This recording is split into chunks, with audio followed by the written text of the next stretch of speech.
சனிதேவன் மற்றும் சிவபெருமான் பற்றிய கதை உங்களுக்கு தெரியுமா? ஒருமுறை சிவபெருமான் தியானத்தில் இருந்த போது நாரத முனிவர் அவரிடம் வந்து, சனிதேவன் தனது பார்வையை 7.5 ஆண்டுக்கு உங்கள் மீது செலுத்த முயற்சிப்பதாக கூறினார். இந்து மத நூல்களில் சனி பகவான் தனது பார்வையை செலுத்துவது வரவிருக்கும் தடைகள் மற்றும் பேரழிவுகளை குறிக்கிறது என்று கூறப்படுகிறது.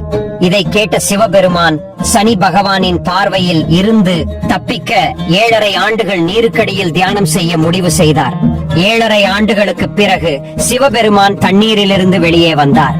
அவர் சனி தேவனிடம் சென்று, சனி தேவனே, நான் உங்கள் பார்வையில் இருந்து தப்பித்து விட்டேன். நான் 7.5 வருஷம் தெரியாத இடத்தில் ஒளிந்து கொண்டேன். ஒரு முறை கூட என்னை கண்டுபிடிக்க முடியவில்லை என்று கூறினார். சனிதேவன் சிரித்துக் கொண்டே, பிரபு, 7.5 வருஷம் குளிர்ந்த நீருக்கு அடியில் மூச்சை பிடித்துக் கொண்டு நீங்கள் பட்ட கஷ்டம் என் பார்வை உங்கள் மீது பட்டதால் தான் என்று கூறினார். இதை கேட்டதும் சிவபெருமான் வியந்தார்.